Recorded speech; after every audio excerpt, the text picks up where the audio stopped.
Hello, Internet friends, and welcome back to Love-Hate Relationship, an opinionated podcast for opinionated people. I'm Andy Boel. And I'm Alex Ruiz, and as always, we're here to brighten your day, anger your soul, and tell you how to live your lives in that order. And Alex... Oh! And Alex, I'm going to take it. Yeah, because I realized, the other episode you called me out for how you always kind of have to find the segue for our douchebag buffer, and I realized it's just a consequence of the order we do this in, where it's just become part of the cadence where you say, brighten our... I don't even know how you say it, so it's not stuck in my memory. 44 episodes and you don't remember how we say it. Shut up. You turn to me and you go, and Andy,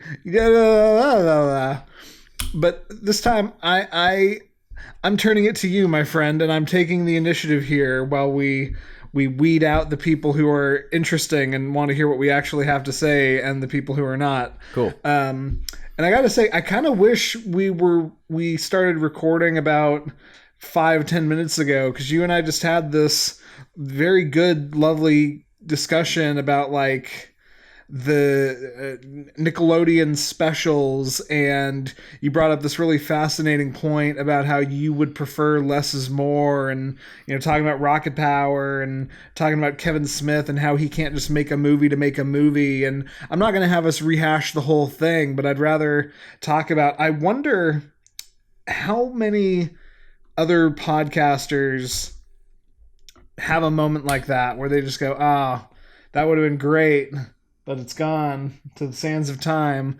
And how many people just hit record and just start going and figure it out after the fact? I don't know the answer. I mean, I don't either. I think that I've heard more than a few podcasts, especially ones that record like we do, where it's like it's remote. It's we're in different places, where they say like, oh yeah, no, we just chat for a bit to warm up ahead of time. Because I think you kind of have to. If you just go in cold, I don't know. I want to know how you're doing. I want to know what's going on with you, what kind of state of mind you're in. And I very pointedly try not to talk too much about the episode we're going to talk about or our topics, but... Right. But yeah, I mean, I get that. It's... The conversation we had was because, like, Stephanie and I decided that it's Saturday and we've been cooped up because, current events.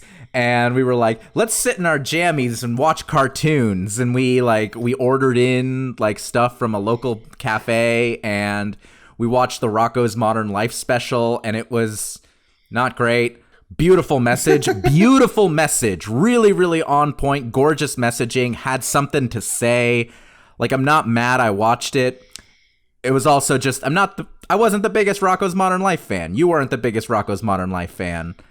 And yes, that is a discussion that you and I had that I will treasure and think about. But, yeah, I think that...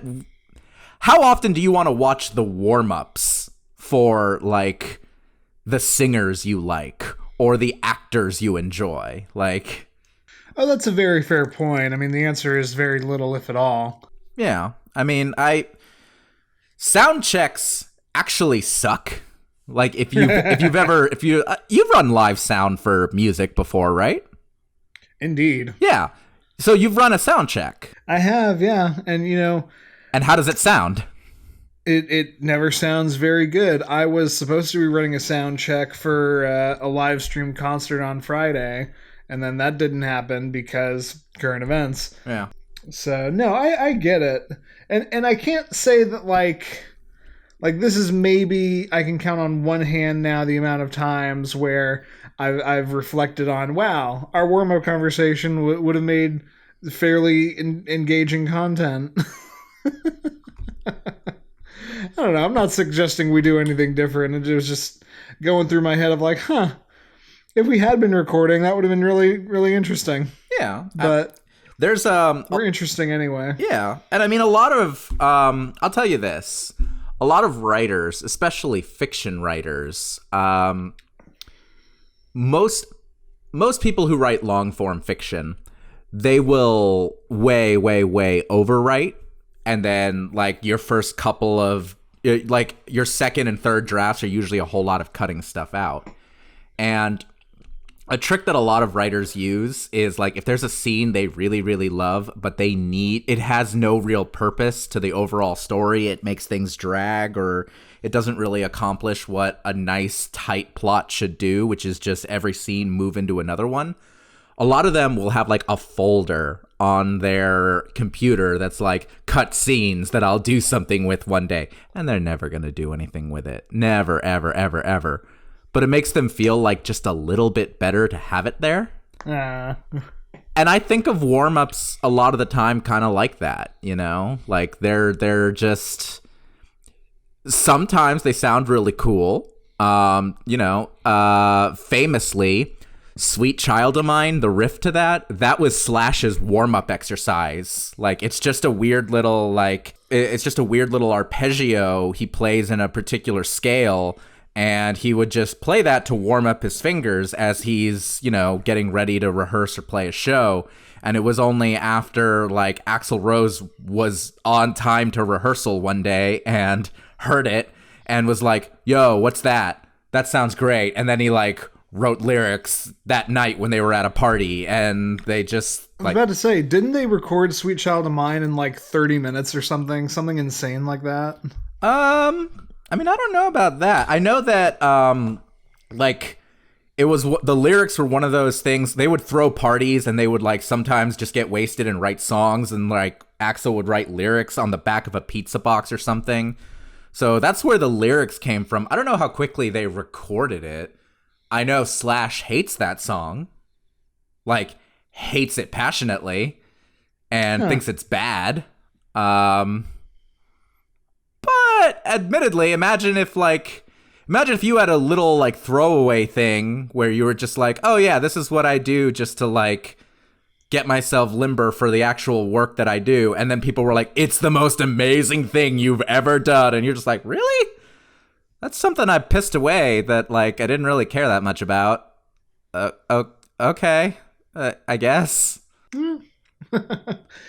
I don't know. Maybe it's because I've never had that moment, but I always, because, I've heard of that particular issue more than just with Slash and Sweet Child of Mine. That seems to be a at least somewhat frequent artist problem, and I just sit there thinking it's a great problem to have, that you have one thing that is so eclipsingly popular and iconic to you and your brand that you got to sit here and be like, guys, all my other stuff, but actually I tried on that one.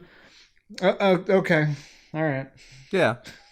I mean, popularity is not indicative of quality necessarily. Like, the two are true. The two are very, very different things, and you and I have both heard popular things that are god-awful and really amazing things that, like, you can't give away. You can't convince anybody to fucking look at it or listen to it. And, once in a while you get something that lines up properly, but what are you going to do? I have maintained that every single Fall Out Boy album, the singles are the least interesting songs on the album. Mm-hmm. Without exception, every single album, if they had a single on it, it was the most, like, rote, uninteresting song on that album. And there are always better ones. I can't argue, especially God Save Rock and Roll, because I remember the top single off that when it came out was My Songs Know What You Did in the Dark, which is one of the most boring Fall Out Boy songs I've ever heard. Yeah. It just is. You're absolutely correct. And alternatively, you've got From Under the Cork Tree, and, the big singles are Sugar We're Going Down and Dance Dance, which are, they're good songs. I like them. They're solid, but they're Nobody Puts Baby in a Corner. They're I Slept With Someone in Fall Out Boy, and all I got was this lousy song written about me. Yep. They're Our lawyers made us change the names of these songs so that we didn't get sued. Nobody Puts Baby in the Corner is my favorite song off that album, to the point where I remember in high school, like, having a text conversation with you being like, why is this song so good? It's really fucking good. You saying something to the effect of, because Pete Wentz can melodically seduce you. Pete Wentz can melodically seduce you. Pete Wentz wrote the lyrics. Patrick Stump wrote the melodies, I think, but neither here nor there. We should do a triple on Fall Out Boy sometime. I do not disagree. That sounds lovely. We got one coming up, and we had a whole discussion about what we were going to do about it, but we'll figure it out. We'll throw it on the pile. Speaking of figuring it out, do you want to get into our show proper, my friend? Yeah, that sounds good. Awesome. So hi, you're in love-hate relationship. You've made it past the famous douchebag buffer, where if you're still listening, then that means you're cool. And it means we're going to tell you how every episode of love-hate relationship, one of us takes a topic we love, the other takes a topic that they hate, or at the very least believe doesn't need to exist in the world. And then we take your relationship questions and provide our perfectly unqualified advice. Yeah. And Alex, this time I have the love. You do. And I'm trying to remember, we've talked about filmmakers, we've talked about directors, we've talked about writers. Have we talked about just a straight up actor? I don't think we have. It doesn't ring any bells for me. No. Yeah. Maybe we gaslit ourselves into thinking we did because we name a bunch of our questions after characters and actors. That's true. But no. Well, whether he's the first or whether he's in the first handful, I think it is entirely appropriate today for me to talk about how I friggin' love Mads Mikkelson. All right, I'm here for it. And to start it all off, like, I understand this is a name some people might know and recognize, and I imagine there's going to be a bunch of people who don't. So using you as a base layer, my friend, I want to steal your shtick and ask you a question. Does the name Mads Mikkelson actually mean anything to you? And if so, can you tell me what you know about him?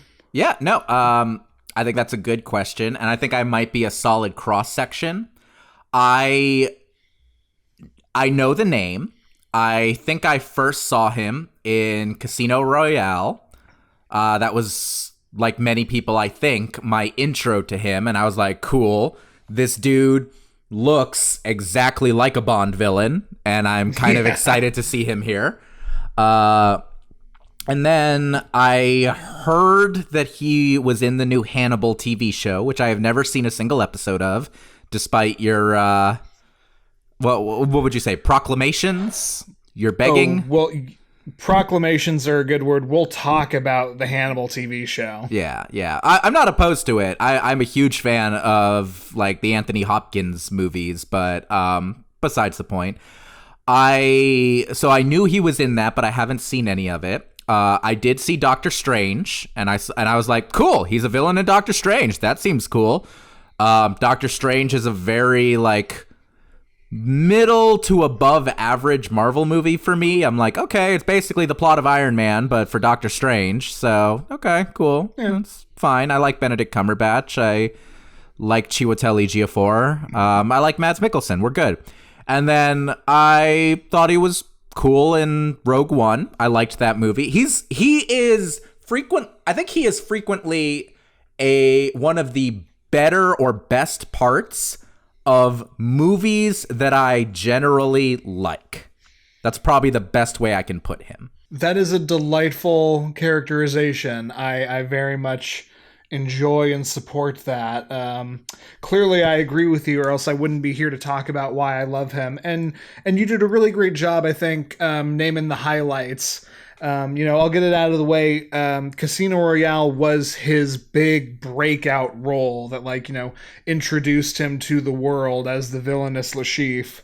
And I think, like most people, that's going to be the very first thing you think of if you are familiar with the name Mads Mikkelsen, you hear it.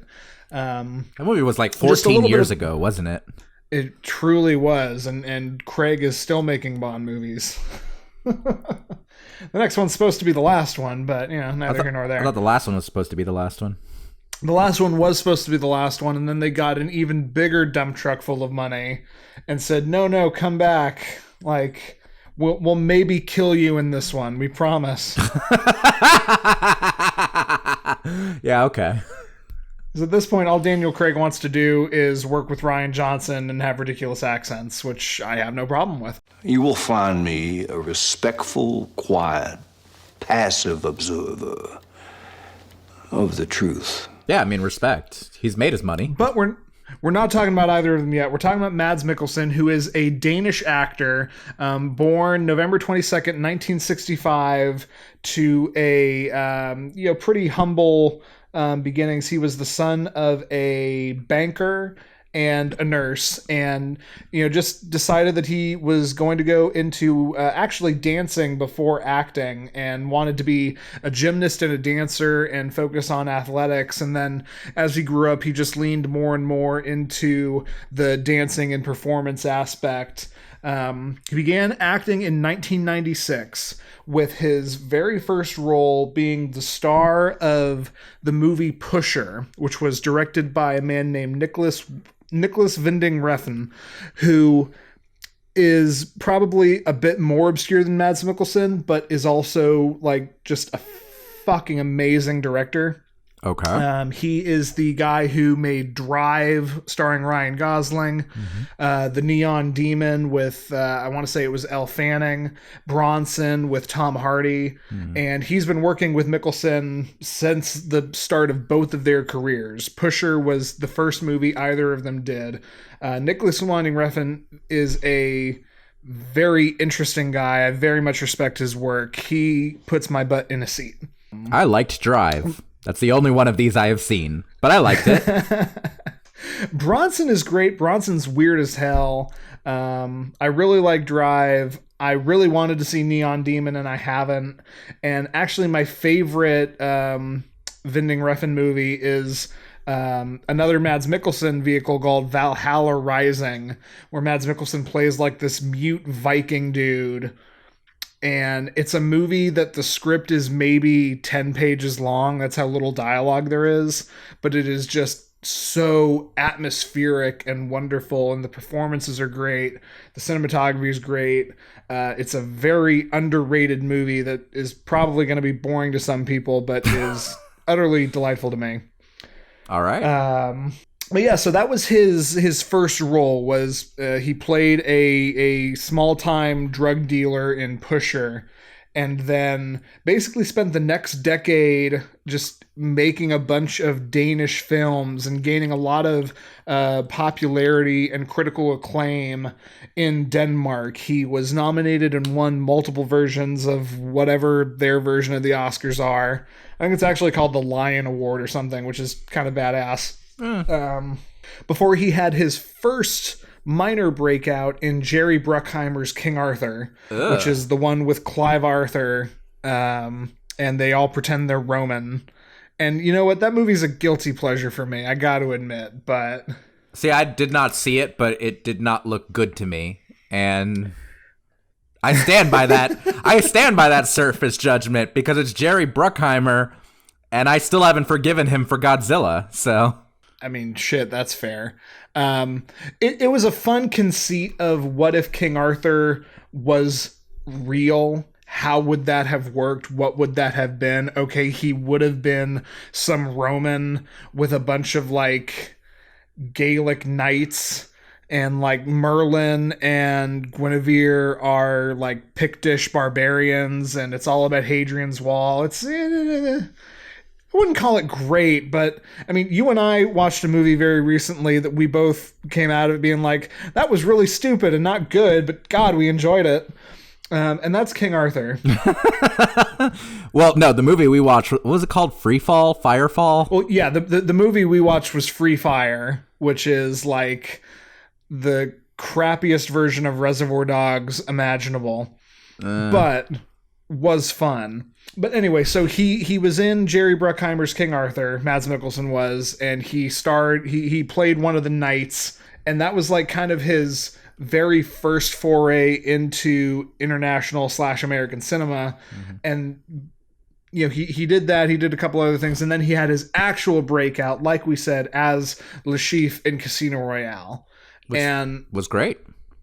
was phenomenal. Like, that was the start of the James Bond soft reboot. Mm-hmm. And I think they had to have a menacing actor to actually sell the big bad of the movie. Yeah. I think I've used a Lashif quote in this podcast for one of my drops before, but I hope our little game isn't causing you to perspire. Just he's to break away from the biography a little bit. Part of the reason I love Mads Mikkelsen is he does menacing so well. There is a certain amount of actors who just can play evil so well. Your Gary Oldman and like your Mark Strongs, people who are just good at being bad. And Mikkelsen is absolutely part of that, like, esteemed group of actors, in my opinion. Yeah, I can see that. Which is probably why he was so good as Hannibal Lecter. Like, that was the thing that I love the most about him. And, I mentioned we're going to talk about the Hannibal NBC TV series. That could be and will be a love in and of itself at some point once I convince you or anyone else to actually watch the damn thing. For my money, NBC's Hannibal deserves to come back to air more than Firefly. That is how much I love this TV show. I swear by my pretty floor bonnet. Interesting. And the hinge on that is Mikkelsen's Hannibal Lecter.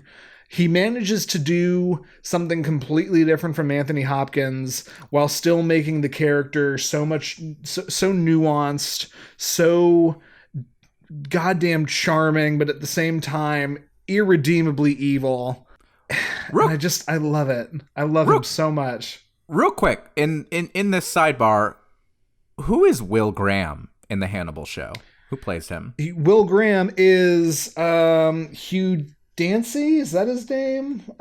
He's fucking amazing as well, but let me make sure I get the name right. Got IMDb up right here. Yeah, Hugh Dancy. Okay. Hugh Dancy, who was also in that King Arthur Jerry Bruckheimer film, and other people might know him from Ella Enchanted, or he hasn't been in anything huge recently. He's very much not blown up the same way Mads Mikkelsen has, but is still a phenomenal actor. He kind of does the same thing where it's so different from Ed Norton's performance in Red Dragon, but it is such a fun, great performance on its own. He was in Black Hawk Down. Yeah, really? Like, do you even know the name Hugh Dancy? Does that mean anything to you? No, it really doesn't. I love Red Dragon. Like I said, I love the Hannibal Lecter movies with Anthony Hopkins. I even enjoyed Hannibal Rising. Again, it's not great, but I liked it. And I've read the novels. Yeah. Like, I truly think that those novels are fantastic as well, but I was just curious. Because I love Ed Norton in Red Dragon. I really do. A lot of people hate it, but I really, really enjoy it. Oh, no, Red Dragon's my favorite. Like, I love Red Dragon, and I will sit here and say, like, Hannibal does Red Dragon in such a satisfying way, like the TV show does that story arc in such a satisfying way. Just so anybody can pin to it, Hugh Dancy was the prince in Ella Enchanted. That is probably the biggest role I can point to as it was that guy. Okay. I have a picture of that in my head. Yeah. Okay. Hannibal, I didn't come up with a bunch of notes for Hannibal because I seriously wanted it to be my own topic, but it winds up being one of the best crime procedurals I've ever seen for like the first season, as they're kind of just setting everything up. And then finally they start getting into the actual Hannibal stories. They do Red Dragon. They were going to do Silence of the Lambs as like a season 4 or 5 thing, but they still managed to make the entire universe like their own. And like every aspect of it, because you've got Lawrence Fishburne as the FBI director.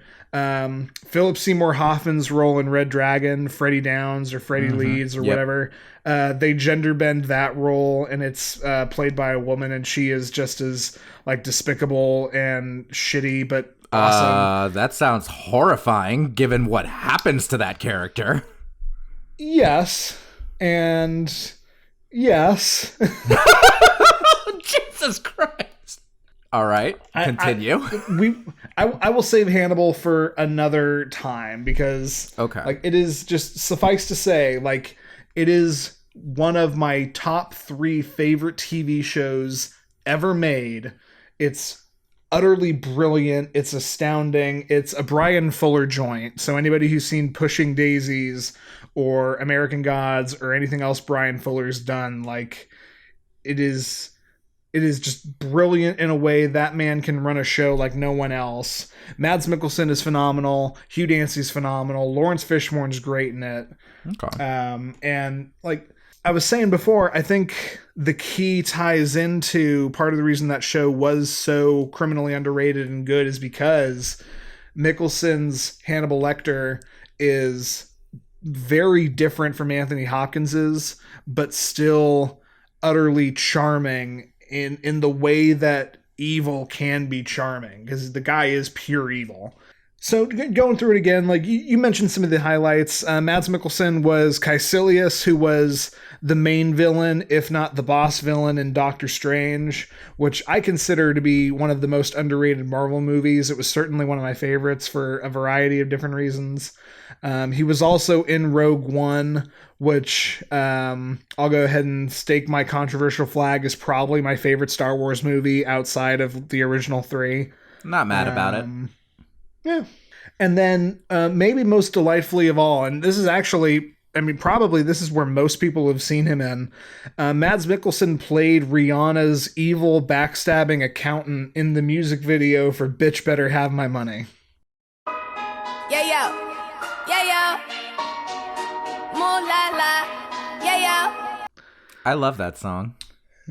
That is a great song. It is a fantastic music video. I mean, completely unrelated to anything, Rihanna for a long time was like my main celebrity crush. Really? I have always loved her. I think she is stunningly beautiful, and I don't hate that she's always kind of presented herself as a spunkier and like more badass version of Beyonce. I mean, I have on more than one occasion, just because I want to be slightly more respectful of my religiously minded friends and colleagues, said, instead of saying something along the lines of like, what in God's name or what in the hell, just say, what in the name of Rihanna's thighs?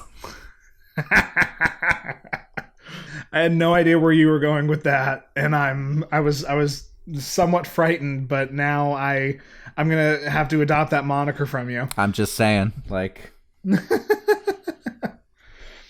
So this is definitely one of those loves where like I'm trying to put this guy's name out there just a little bit, and maybe somebody who's never heard of this actor will be intrigued enough to look into his work. God willing, you watch Hannibal and I have somebody else to preach this gospel to.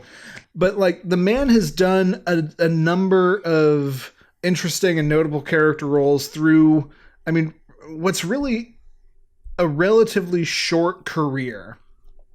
I mean, if you factor in all of his international movies, which is, I mean, to be fair, that's like half of his career, and he's still making like just purely Danish films to this day. He hasn't like gotten too big for his home country or anything. Mm-hmm.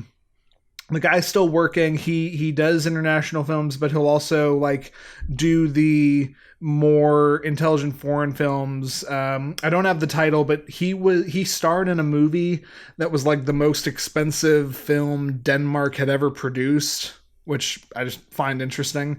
And through it all, like I have watched just about everything this man has done in English. I haven't watched nearly as many of his Danish films, but I have watched a couple. I've never seen this guy give a bad performance. Even in an arguably bad movie like King Arthur, he was selling this whole like, okay, I'm the silent knight and I'm like badass, but I never have to talk about it. Or, you know, a lot of people talk about Marvel movies being sellout projects, and you know, you just do it for the paycheck because you know you're going to have a cinematic universe's worth of residual checks to bank off on. And you know, I thought that Caecilius was an interesting and fun villain enough, and so many actors, you know, they like, okay, Eddie Redmayne. Okay. Eddie Redmayne is a phenomenally talented actor. I've watched his career since it started, all the way back in like the Pillars of the Earth miniseries. Eddie Redmayne will do like an Oscar-worthy performance, and then his next movie is fucking Jupiter Rising. Sure. Eddie Redmayne has put out bad performances. Mm-hmm. I've never seen Mads Mikkelsen put out a bad performance. Sure. As of yet. No, I mean, there's something to be said about that. It's interesting that he has a body of international work that is just beyond us, because I think with the American-centric view of movies, because we think that Hollywood is God, yeah. There's kind of this idea that you exist on a spectrum between either Samuel L. Jackson, who has actively said like, he does like 6 movies a year because he loves acting. He legitimately loves to work. It's not that he wants to say yes to... It's not that Samuel L. Jackson will say yes to everything. It's that Samuel L. Jackson likes working. He just enjoys it. So he's happy to do 6 movies a year. He doesn't... That's not a problem for him. He loves his job. Versus like a Daniel Day-Lewis, who does like a movie every, 6 to 10 years... And when he takes a role, he spends 1 to 2 years prepping for it by doing, frankly, a bunch of really annoying bullshit. But he turns in an incredible performance every single time, even in a movie that is, you know, not amazing. Yeah. And you know, it's with Daniel. Oh God, Last of the Mohicans.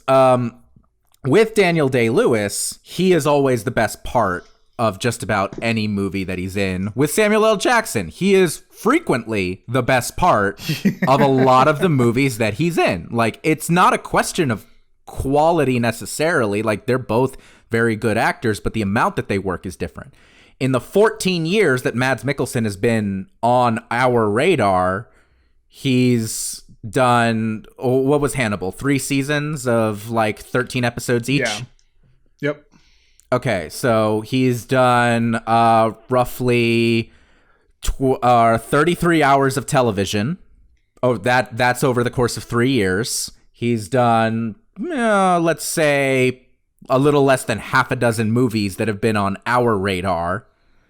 And he has made an incredible impression on you just with that body of work, never mind the Danish work that he's doing that you are significantly less familiar with. Yeah. And I mean, the guy is broken into video games. He was a part of Hideo Kojima's Death Stranding, which has been out for long enough now that we can all say was a very bizarre potential misfire of a project. But I mean, it had friggin' Norman Reedus, Mads Mikkelsen, Nicholas Winding Refn, Guillermo del Toro. Like, it was this bizarre project that everybody I love was involved in. So I'm going to consider that a highlight. He did his own motion capture work. Like, I'm on his IMDb right now. If you count a movie called Chaos Walking, which comes out next year, Mads Mikkelsen has done at minimum 1 project every year since 2008. So he's been making at minimum like a movie a year. And yeah, the Hannibal TV show is thrown in there. There's several things where he will have done like, 3 movies a year, 2 projects a year. Like, the man hasn't taken a break since Le Chiffre.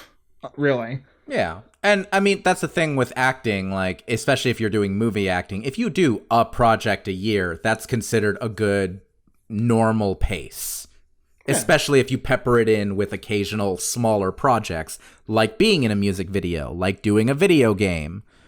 TV can be another monster because the filming schedule can be much more grueling, but the other side of it is, okay, we can talk about his two kind of big financial points, which are his Star Wars and his Marvel movie, both of which he will, if he does return, he'll return in like a flashback scene. Like, his characters are done. The payday he got from those alone probably means that he could work for free in as many interesting Danish movies as he wants to for decades. Yeah. Just because Doctor Strange made, what, $700 million? Rogue One made another, like, $800 million all told. Whatever cut he got out of that, he's good for a minute. Just off of those two movies, he probably financed himself a pretty decent life for a good decade to do whatever the fuck he wanted. And that's not to say anything of the fact that, say what you will about NBC canceling Hannibal, but if you do TV, there's a reason actors say you do movies for art and you do TV for money. You make your money doing TV so that you can take whatever projects you care to do. Fair. So, like I said, this was a love that I hope somebody who's never heard of Mads Mikkelsen decided to listen to this episode and listen to my spiel on him. Like, watch Hannibal, find Valhalla Rising. If you want to see his very first movie, which actually was like hugely successful, one of his 2 Danish Oscars came from Pusher. Find Pusher and you know, see this guy's freshman effort, and then judge for yourself, like, that performance versus Casino Royale, or versus, like, he made this comic book movie for Netflix called Polar, which I actually haven't seen yet, but he plays like this retired assassin, and it seems very much like the fuck it, I'm gonna have some fun kind of movie. So, like, you know, watch Pusher and then watch Polar and just judge for yourself this guy's body of work. But I love Mads Mikkelsen. He puts my ass in a seat, and thank you for indulging me in talking about him today. Of course. I do want to make one more point about him that I find very interesting, which is his first role was in 96, and he was born in, you said 62? Yeah. So he was 34 when he did his first movie, and he was 44 when he had his big breakthrough. Just saying, kids, all of you out there who are upset that you haven't, like, made your mark on the world before you turn 30, hey. That is an incredibly salient point, and I thank you for making it, because we can cast him with the Alan Rickmans and, like, all the other people who didn't become who they were until much, much, much later in their lives. Straight up. Well, I appreciate awesome, man. I appreciate you bringing this to my attention. Andrew, at some point I will watch Hannibal. I promise. I love like the Thomas Harris novels. I love that storyline. I love that entire universe. I just haven't gotten around to it. TV's hard for me to watch these days. Fair enough. Here's the last thing I'll say to kind of chum the water. Eddie Izzard is a recurring serial killer in Hannibal, and he's fucking great. Never liked being called the Chesapeake Ripper. Maybe something with a little more wit. Yeah, okay. I'm down. Should we move on? Let's go ahead, man. Okay. So for the hate topic, I'm not going to lie to you, Andy. This is a bit of a vague one, and I usually try and avoid vague ones, but I was sitting here racking my brain, like, what's a good hate topic? What's something I can get good and angry about that isn't just, like, current events? Sure. And, you know, I was talking it over with Stephanie. She was throwing some ideas about it, and I don't even remember what she called it, but she called this by a different name, and I went, okay, I need to pare down that terminology, but I'm really intrigued to talk about this. So, to get into it, Andy, I like to ask you a question, as you already asked me, and I'll come in nice and easy about it. Dear boy, have you ever been to a party themed around a particular time period or decade? I have. We had an old friend from high school, Kristen, who would hold, like, all of her birthdays would be themed in some way. There was one that was like, Disney character costume party, and there was one in particular which was like 20s mobster ball. And it was very much like, okay, grab your fedora, put on your flapper dress, come give your best James Cagney accent and play some poker while we celebrate this chick's 17th birthday. So yes, I'm familiar with this. Okay, cool. I like that. I've been invited to a number of these, and quite frankly, I fucking hate them for for a few different reasons. And that's kind of why I want to talk about it. So the term that I've come up with here, and I'm going to try and define it up front so that we know what we're discussing. Okay. Just to avoid too much meandering. But my topic, the thing I hate, the thing you just described, is a nostalgia party. The way that I define that is it's a party thrown around the theme of a certain time period. People are encouraged to show up in costumes. There might be certain foods or drinks served to go with the theme. Music from the era, which is the part that I actually dislike the least. And usually, there is a pretty powerful aversion to the dark shit involved with those particular periods. Okay. And that is the root of my hatred. To be clear, when Kristen throws a 20s mobster party and people show up in, Al Capone outfits and do their James Cagney impressions and their flapper dresses and what have you, that part isn't the thing that really, sticks under my craw. Granted, I'm not much for costume parties usually, but that's not something that I hate on people for doing. Usually the thing that I really, really loathe about nostalgia parties is the weird rose-colored lens that these periods of time frequently get looked at through these. Sure. And I'm going to try and illustrate this using what I consider to be the worst offender of the entire trend. To be clear, 20s mobsters, there are problems there. It's not the worst offender. Worst offenders, and Andy, I don't know if I assume you've heard of these, to me, are plantation parties. And I'm going to get out of the way. I had fucking not until reading these notes. I did not know this was a thing. Okay, let me ask you this. You know about the Paula Deen controversy that came out a while ago, right? Butter, but tick of butter. Yes. Okay. Paula Deen got in trouble because, it turned out that in her private life, she was using the N-word a lot. You know what else she was doing in her private life? Having plantation parties. Andrew, she had plantation parties where she insisted not only on period-appropriate dress, but she hired entire black wait staffs. Oh, no. That were to be referred to as boy during the parties. Jesus Christ. Because it was period-appropriate, Andrew. All right, yeah. Fucker. Heart attack never hit someone so good. So, we both live in the South. You live in Florida, which is a weird kind of the South. I live in North Carolina, which is a little more traditionally the South, although, granted, it's not Alabama, it's not South Carolina, it's not certain parts of Georgia, but it is North Carolina. Sure. I've done the drive down through South Carolina and certain parts of Georgia, and I have passed what are called plantation venues, some of which are actual old historic plantations, and some of which are just, property that someone reconstructed or redesigned and built up a house on it and built up fields in it to make it look like an old school plantation.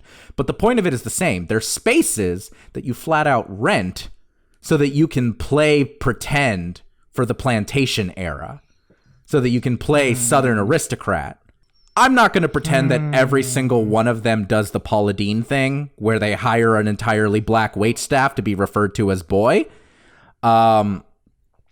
But I will say that even if they don't take that extra step, there is something grotesque in that fetishization of this one very particular period of time.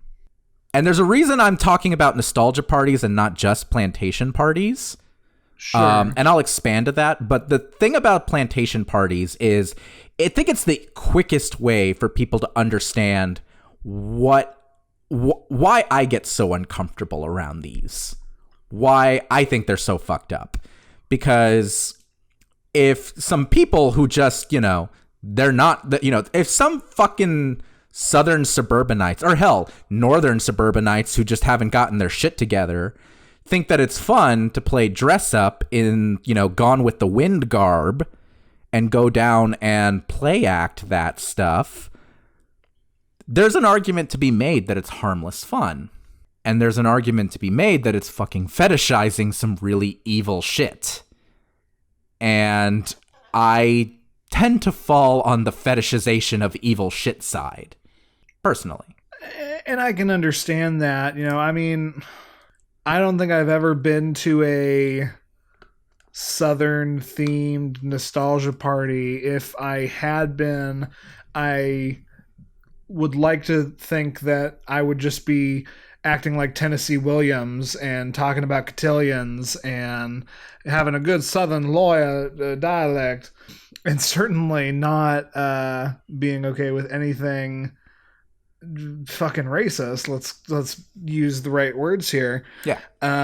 But I see your point entirely of especially because it's a party, and who wants to be the downer at the party and talk about how oh yeah, no, you and you would never have been allowed actually in this home during this time period if we were doing it, but thank God we're in 2010 and we're not doing it that way. Shit, you look at the South especially, God, plantation parties are just, I had no idea this was a thing, and I think you're right. That is the easiest one to just point to and be like, this is terrifying. Yeah. This thing we're all play acting as, in real life, every third person in here would have been part of the KKK. And the thing is, okay, yes, plantation parties, you actually brought this up great. To say you could stand in a party like that and point to people and go, you would never be here. I still have that experience going to Roaring 20s parties. I remember before the new year when people were like, oh yeah, next year we should totally throw a Roaring 20s nostalgia party with everyone showing up in flapper dresses and wearing suits and fedoras, and it can be a Gatsby party or something like that. And I sit here and go, cool. You know that I would not have legally been allowed to be in a Gatsby party, in the house, right? People who look like me were not legally allowed to be there. I can stand in the Roaring 20s party or the speakeasy parties, and I can go, oh yeah, no, people want to talk about how much fun it is to have a 20s prohibition speakeasy party. Do you know the segregation rates of speakeasies in the 20s, Andy? Because I do. I'm not surprised you do. I do not. You still had separate speakeasies for colored people.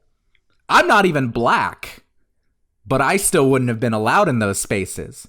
So when people talk about how fun it is to think about this time, to pretend to be in this time, to have nostalgia for this time, to romanticize this time, all I ever see is, okay, you have nostalgia for a period of time where people like me didn't get to be here, didn't get to stand in this space. Right, and beyond that, my brain is spiraling at the moment into representations of this sort of thing in the media. Okay, so let's follow this around logically. If we were being period accurate, there would have been a separate party going on of all of the people who were not allowed into the 20s gangster white party.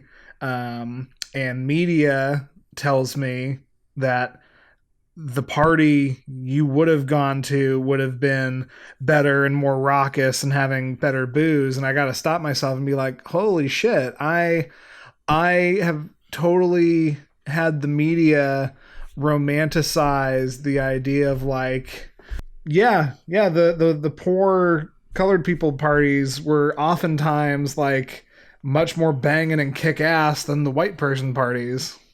Sure. And the thing is, that's true. That's the Roaring 20s parties. That's the plantation parties. I've seen like USO World War II parties. I've seen 50s rockabilly parties. I've seen like 60s hippie nostalgia parties. And again, all of it is periods of time where there would have been problems. Where right. if I go to the 50s rockabilly party, the only thing I can come in dress up as that actually is period appropriate is fucking Richie Valens, whose real name was Ricardo Valenzuela, pero he had to be Richie Valens to get in the party. I mean, shit, dude, I have never thought about this once in my life, but I completely see your point and the fucked upness of the thing itself. And then, you sit there and some senior high school girl makes the argument of how, well, this isn't that time and everybody can like dress how they want and have fun. And I can see the fuck upness of that argument in and of itself. Yeah. Oh, okay. So now I'm allowed to dress like the white people were dressing, and just we're going to ignore the problematic aspect of that history so that we can have a good like Sweet 16 party. Yeah. And to be clear, I'm not mad at that 17-year-old girl. I'm not mad at Kristen. Like, I didn't. No.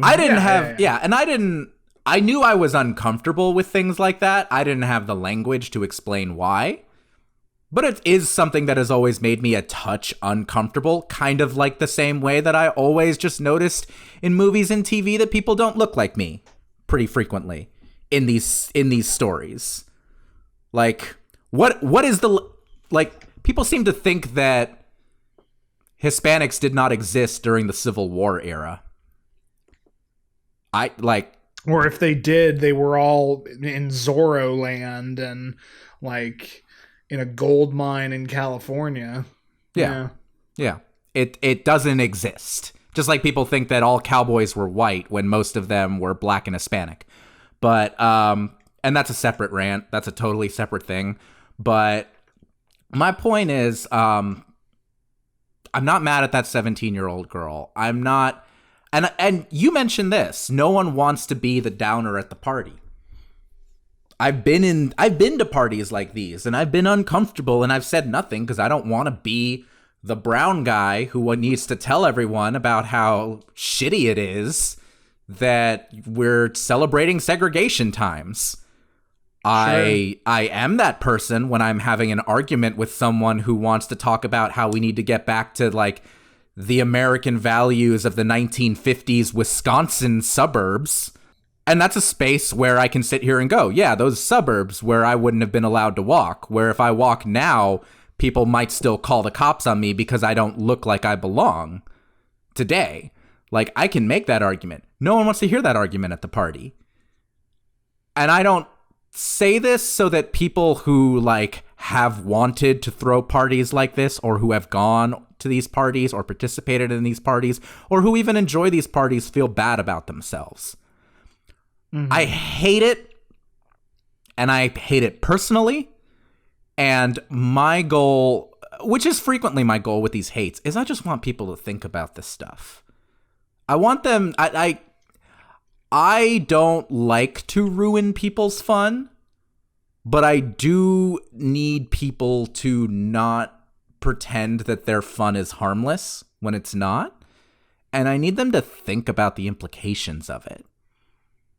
I need them to think about, you just said to me, like, you've never looked at it this way. You've never thought of those things this way. And I've been thinking of them this way since I was, a kid going to parties. Sure. Most of our podcast audience is white. most of our podcast audience is doing okay enough financially, okay enough that they can throw a party and not need to like feel too awkward about whether or not they can afford it. Although I have been to poor people parties, and poor people parties are the tits. But the point is, I know the audience we're working with, and I don't want our audience to feel guilt or shame. I just want them to think. I just want them to be thinking about this stuff. Like, if I go to the 80s party, I feel a little uncomfortable about that in a lot of ways, because even though that one is less like my exact identity, I can go to the 80s party and dance to the Madonna songs, but there's still a part of me that when there's any conceit of the idea that, oh, weren't the 80s such a fun, carefree time? 80s weren't so fun and carefree for people dealing with the AIDS epidemic or Reaganomics. But, right. This Madonna single's great. Like, I love Lucky Star as much as the next guy. That's me being a downer. I will admit that. Enjoying your day, everything's going your way. Then along comes Debbie Downer. Always there to tell you about a new disease, a car accident or killer bees. You beg her to spare you, Debbie, please, but you can't stop Debbie Downer. But it's part of why I'm willing to like extend this to nostalgia parties in general. I think that it's okay to have fun, but it's just not okay to do it without thinking about something like that. I would hate to be somebody who comes from a community that was ravaged by the AIDS crisis and needs to sit here at an 80s party where people are wearing leg warmers and everyone's like, weren't the 80s great? Not for some people. Yeah. No, absolutely, man. I think that's admirable, and I think your framework for wanting to talk about this is admirable because, I mean, yeah, it's not saying that you can't have fun. It's not saying you can't do most of these. I'm gonna go ahead and say don't do a plantation party. Never do a plantation party. Never do a plantation party. Yeah, that's like doing a Berlin 1942 party. Oh god damn it. I mean, yeah. But no, I mean, for the most part, these don't have to be inherently bad things. Just especially because it's a party, no one wants to think about this. It's important to recognize that, like, okay, we're totally putting on rose-tinted goggles about this, and we should all probably acknowledge the aspects in which this was fucked up. I mean, if it gives you any solace, Alex, I know that in 30 years, people are going to be having 2020 parties, and it's going to be everybody go home and stay in your apartment for the rest of the night and don't leave. Whatever you do, don't leave, because that's how people did it during the corona epidemic. I could get behind a party like that. I know you could, my friend. That sounds lovely. I love it. Well, thank you for letting me get that off of my chest. I hope that it was instructive and not just misery making. I really think it was instructive, that is, and not misery making. It is more of a, like, I'm sitting here, and I hope at least a couple of our listeners are sitting here being like, God damn, I never thought about that, and not going to do that for my next birthday now. I will continue to have a James Bond party like my Sweet 16. Okay, but like, never reference the books, because James Bond in the books is a monster. Even more of a monster than in the movies. I was about to say, I mean, honestly, if we're breaking it down, Connery Bond has not aged terrifically well. Sean Connery hasn't aged terrifically well either, so... This is fair. That was naughty. Shall we get into this question?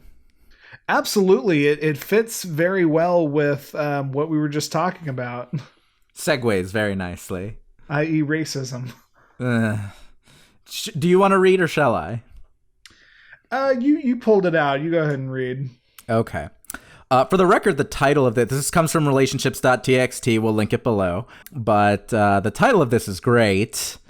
A 21-year-old male talking about a 22-year-old female. My girlfriend of almost 2 years says I'm racist because of a jalapeno popper. Let's get into it. I never thought I would need to make a post like this. Me and my girlfriend have been together for almost 2 years and have been as happy as can be. We have barely ever argued until this incident last night. Basically, we were texting back and forth about normal stuff, college shows, each other, etc. I told her I was going to be right back while I throw some food in the oven. She asked me what I was making, and I told her I was making jalapeno poppers. You know, the breaded jalapenos with cream cheese inside. Delicious. At this point, she said, ew, gross, and followed up by saying she doesn't like jalapenos and she would never eat them. I decided to make a small joke saying, you don't like jalapenos because you are white, LOL. For the record, I am Hispanic, and she is white.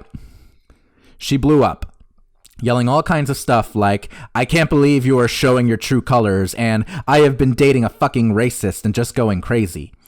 I thought she was joking around, so I sent some laughing emojis. This made things worse. She called me, I answered the phone, and she started screaming at me and saying I'm an asshole, and I probably don't like black people either.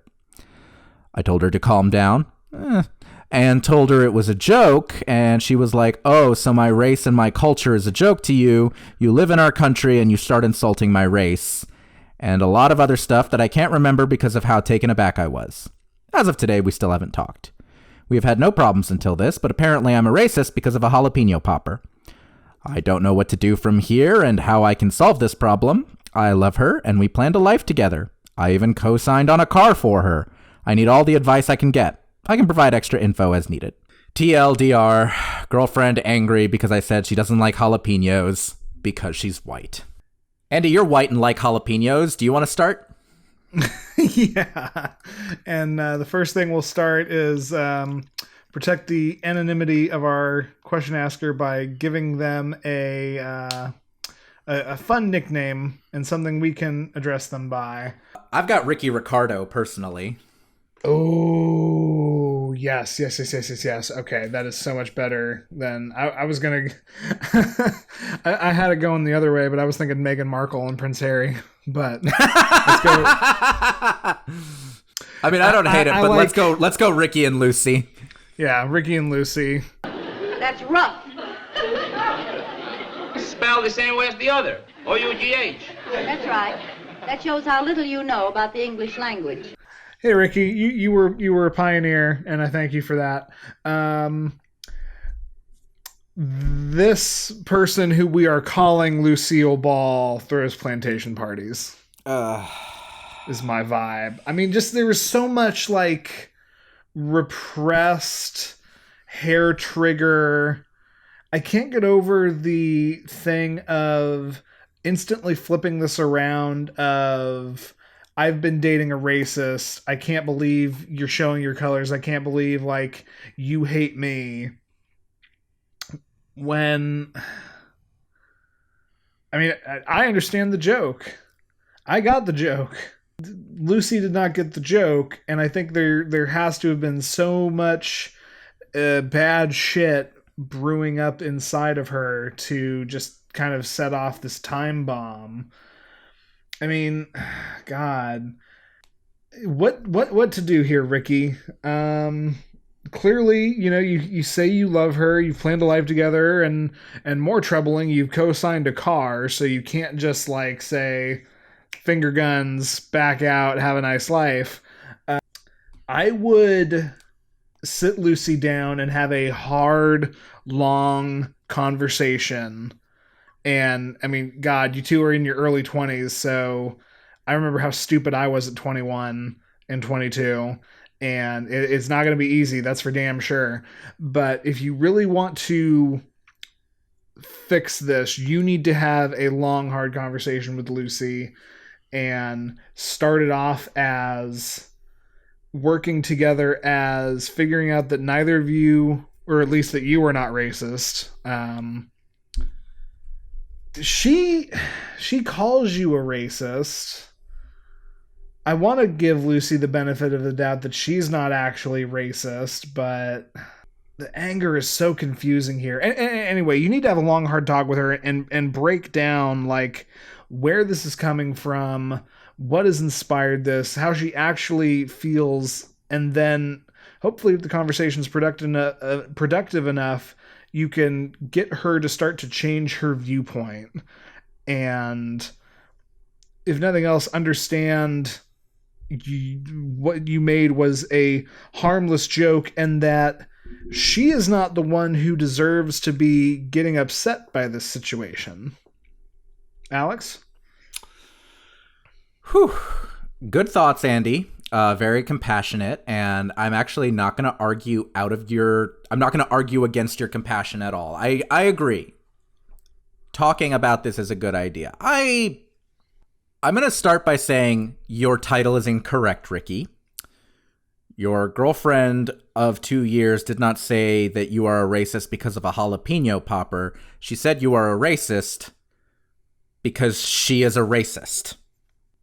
She has been dating you for 2 years. She can still be a racist. This is a fact. Racism is present for everyone. Period. There is a theory that people of color cannot be racist towards white people because racism requires a power dynamic. I actually subscribe to this theory. You cannot be racist towards a white person because you don't have power over white people. You are Hispanic. In whatever Latin American country your family hails from, it's a different situation because being Hispanic and being white or black is a separate thing. Ethnicity is different from race. I'm giving a whole primer on race theory right now in like as briefly as I can, and I say this because I have a point. But here's the end of it. White people who say that anyone is being racist against them are not educated on race. They are not. Now, a lot of them get their talking points from people who are also poorly educated on race. And they should fix that. They really should. I highly recommend some resources. There are a million primers on race and racism and prejudice that you can have. You could be prejudiced towards white people, but you cannot be racist towards white people, not in this country. This country that she says you are living in, and you are being racist towards her because she's white. By the way, white people totally stole this country. Just saying. True. White people totally stole about a third of this country from the Latin Americans who were already living there. So a little bit of a fuck you to Lucy there. But okay, besides the point. Your girlfriend has a very ignorant view of race and racism. It doesn't sound like you are quite equipped yourself to go into the nuances of that discussion. And I'm not mad at you for that. You're 21, you know, both of you, and she's 22, you know. I didn't learn a lot of this stuff until years and years after that point. When I was your age, I was just starting to develop the language to properly talk about this stuff. And Andy knew me when I was younger. I was pretty smart for the people around me, and I was ignorant about this shit. Can you attest? Oh, and how? Yeah. In ways I cannot say publicly. Oh, it's because he's white and he can't say the N-word. Here's my point, Ricky. You clearly want to keep this relationship. And to be honest, I don't think this is an argument that necessarily absolutely has to run you to the hills. If you try to engage with her and she is not hearing it, if she is not willing to have that discussion, if she is not willing to engage with her own racial ignorance, and maybe you should find nice ways to put it to her if this is something you do truly want to pursue. But if she is not willing to do that, then you do need to leave. Because frankly, the country comment by its, like the racist, you are a racist towards me comment is troubling enough. The fact that she says you are in this country. I'm sorry. Well, what did he write? Or what did she write? You live in our country and you're insulting my race. Yeah. That sounds like she gets her news from The Blaze. That sounds like Hannity talk. That sounds evil. And I'm not going to call her evil, but I'm going to say that she's clearly getting her rhetoric from places that do not respect you and that are not informed historically and are not informed rhetorically and are just plain prejudiced and unabashedly so and unexaminedly so. I don't know if that's a word, but point is, this needs to be examined. If you've co-signed a car with her and ultimately she refuses to examine this and this needs to end, there are ways to negotiate that ending. There are. And quite frankly, if she fucks you over on it, she's going to be fucking herself over on it too because it's co-signed. But it doesn't change the fact that there might be a point where you need to extricate yourself from this. And I think the best thing for you to do is figure out where that line is for you. How much engagement, how much of a leash are you looking to give her here? And how far will you let her tug on that leash or step over that line before you decide you have to go? Because right now she does not, this is not going to be healthy for you. This is going to be bad. You say you have a future planned with her. I'm very afraid what happens if you want to have certain music played at your wedding, or if you, oh, God forbid, you try and raise kids bilingually. Like, I'm not saying that's what you're planning on doing. You're not saying that was part of your plans, but I'm just thinking about the kinds of things that can come up here. Being in an interethnic relationship is difficult. Andy and I can both attest to that. Yeah, I was about to say.